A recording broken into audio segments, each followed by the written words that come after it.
ছেচল্লিশ বছর পর টেস্ট ক্রিকেটে অস্ট্রেলিয়াকে হারিয়ে ইতিহাস গড়ল ভারতীয় মহিলা ক্রিকেট দল।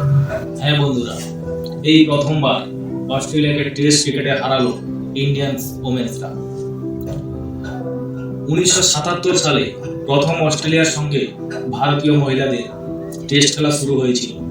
তারপর থেকে 6টা সিরিজ অনুষ্ঠিত হয়ে গেছে, যার প্রথম 5টির মধ্যে 3টিতে অস্ট্রেলিয়া জিতেছে, 2টি ড্র হয়েছিল এবং এই 6 নম্বর সিরিজে এসে ভারতীয় মহিলারা তাদের প্রথম জয়টি তুলে নিল এবং ইতিহাস সৃষ্টি করল।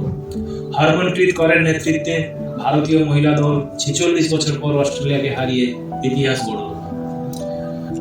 21শে ডিসেম্বর মুম্বাইয়ের ওয়ানখেড়ে স্টেডিয়ামে অনুষ্ঠিত হয়েছিল এই ম্যাচটি, যেখানে অস্ট্রেলিয়া মহিলা দল প্রথম টসে জিতে ব্যাট করার সিদ্ধান্ত নিয়েছিল। টিম ম্যাকগ্রেথের 50 ও বিএল মুনির 40 রানের উপর ভর করে অস্ট্রেলিয়া প্রথম ইনিংসে 219 রান তোলে। ভারতের হয়ে পূজা ভাস্ত্রাকার 4টি, স্নেহা রানা 3টি ও দীপ্তি শর্মা 2টি উইকেট নিয়েছিলেন। এরপর শুরু হয় ভারতের প্রথম ইনিংস, যেখানে শেফালি ওয়ার্মার 24 ও স্মৃতি মান্দানার 74, মিডিল অর্ডারে রিচা ঘোষের 52 এবং লোয়ার অর্ডারে দীপ্তি শর্মার 78 ও পূজা ভাস্ত্রাকারের 47 রানের উপর ভর করে ভারত 406 রানের বিশাল ইনিংস খাড়া করে। অস্ট্রেলিয়ার হয়ে এ গার্ডনার 4টি উইকেট তোলেন, অর্থাৎ প্রথম ইনিংসে ভারতের লিড দাঁড়ায় 174 রান।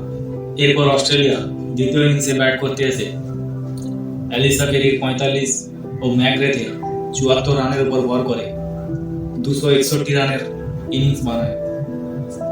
ভারতের 174 রানের প্রথম ইনিংসে লিডের সুবাদে টার্গেট দাঁড়ায় 54 রান, অর্থাৎ এই ঐতিহাসিক জয় পেতে গেলে ভারতের দরকার ছিল মাত্র 54 রান, যেখানে শেষ দিন পুরো তাদের হাতে ছিল।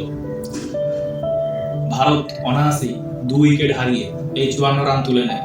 স্মৃতি মান্দানা 34 রানের গুরুত্বপূর্ণ ইনিংস খেলে এবং দ্বিতীয় ইনিংসে 74 রানের টার্গেট খুব সহজেই অর্জন করে নেয়। আর এভাবেই অস্ট্রেলিয়াকে হারিয়ে প্রথমবারের মতো 46 বছর পর ভারত ইতিহাস সৃষ্টি করল, যা ভারতীয় ক্রিকেট ফ্যান হিসাবে আমাদের কাছে বিশেষ গর্বের। নমস্কার, ধন্যবাদ।